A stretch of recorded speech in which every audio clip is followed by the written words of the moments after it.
지금 여러분께서는 한림국제대학원 대학교 정관용 교수가 진행하는 CBS 라디오 시사자키 정관용입니다를 듣고 계십니다. 소녀상 지킴이 대학생 김샘 씨, 평화나비 네트워크의 전 대표를 맡았었죠. 일본 대사관 건물에 한일 위안부 합의를 비판하는 구호를 외치다가 이 주거침입 혐의로 기소됐고요. 어제 1심 재판에서 벌금 200만 원 유죄 판결이 내려졌습니다. 그러자 이 자랑스러운 청년들한테 우리 사회가 이렇게 가혹해도 되는 거냐?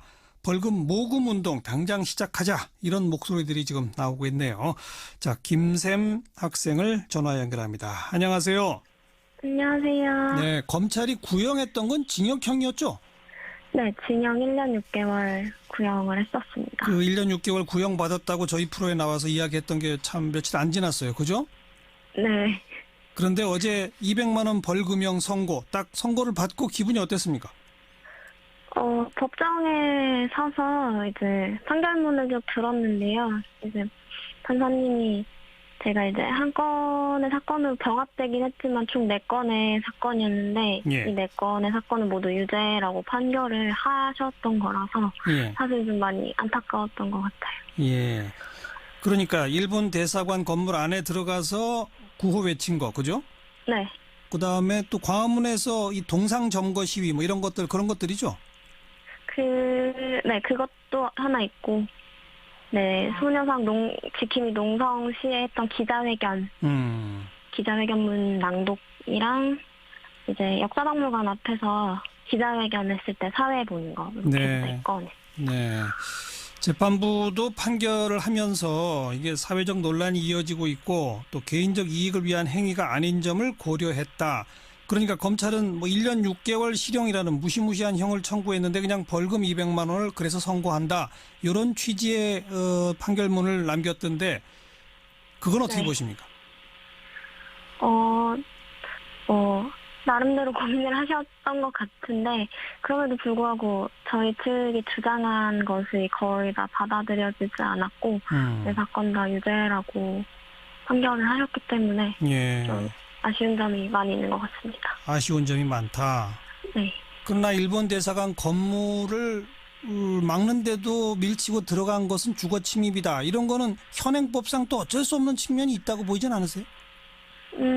현행법상 문제가 있을 수 있겠죠. 근데 저희 변호사님이 해주신 말씀인데요. 예. 이제 유관순을 집회를 했다고 소유죄로 처벌을 받아야 했냐라고 예. 물었을 때 예. 어떻게 대답하겠냐라고 하셨거든요. 예. 그러니까 그 당시에 유관순도 그 당시 법에 현행법상 맞지 않는 그렇죠. 집회를 한 거였고, 그래서 어허.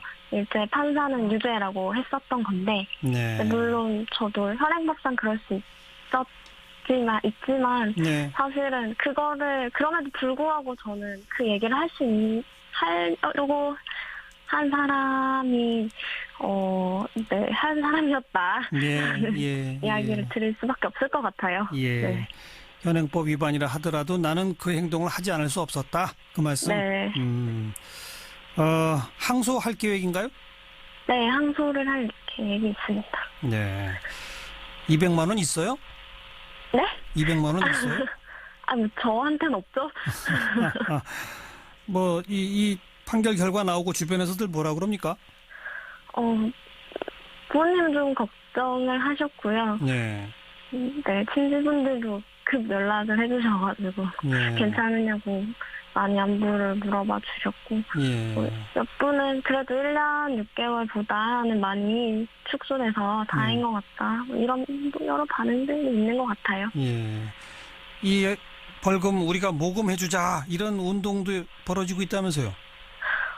그거는 사실 제가 직접 접하지를 못해서 네, 정확하게 모르겠는데 항소할 예정이라서 그렇죠. 아직 네, 벌금 모금이 아직은 괜찮은 것 같아요. 아직은 필요 없는 거죠? 일단은 네, 이심하고 나서 나중에 그러니까요. 좀 추후 지켜봐야 할 것 같아요. 네. 예. 문재인 대통령 취임하고 나서 일본에 특사도 보내고 또 일본 총리랑 전화 통화하면서 이 한일 위안부 이른바 합의라고 하는 거 우리 국민 대다수가 못 받아들인다 이런 말도 하고 특사도 전달하고 한 거 쭉 다 보도 접하고 있죠. 네네. 그거 어떻게 보세요? 네, 그래도 되게 기대가 많이 된다고 좀 생각을 하는데요. 예. 어쨌든 국민들이 대다수가 정말 반대를 하고 있었고 그럼에도 불구하고 전 정권에서는 그것을 강행을 했는데 지금 문재인 대통령께서는 어쨌든 국민들 의견을 듣고 계시고 좀 실현하려고 하시는 것 같아서 좀 예. 기대를 하고 있고 다만 그래도 뭔가 진행하시기 전에 꼭 피해자들의 의견과 입장을 먼저 물어주셨으면 좋겠다는 생각을 하고 있습니다. 예. 그냥 당장 그 한일 위안부 합의는 무효다, 재협상해야 한다 이렇게 세게 나가지 못한 게 좀 아쉽진 않으세요? 좀 아쉽긴 한데, 네, 지금 아직 초기이고 이제 그러실 거라고 생각을 하고 좀 그렇게 해주셨으면 좋겠는 부분은 네, 있어요. 네, 네. 그런데 일본과 협상이나 뭐든 논의하기 시작하기 전에 반드시 피해자분들을 만나서 의견을 청취해달라. 네, 저번 정권은 듣지도 않고 진행을 해놓고 추후에 찾아뵈려는 모션을 취했었거든요. 예. 좀 말도 안 되는 일이었고 적어도 피해자들이 무엇을 원하는지는 직접 좀 들어주셨으면 좋겠다라는 생각을 하고 있습니다. 예. 졸업은 했습니까? 우리 김샘 학생? 아니요, 저 아직 졸업을 못했고요. 예. 졸업 준비하고 있습니다. 재판 받으러 다니느라고 이 공부에 지장 생기는 거 아니에요? 나름 잘 대체하려고 하고 있어요. 수업 시간을 피해서. 제가 이번 학기도 다니고 있거든요. 네, 과제도 네. 하고. 네. 알겠습니다. 항소하신다니까 2심 재판부는 또 어떤 판결을 내릴지 우리가 함께 눈 부릅뜨고 지켜보도록 할게요. 네. 기운 내세요. 고맙습니다. 네, 감사합니다. 네, 평화나비 네트워크의 전 대표였었죠. 김샘 학생이었습니다.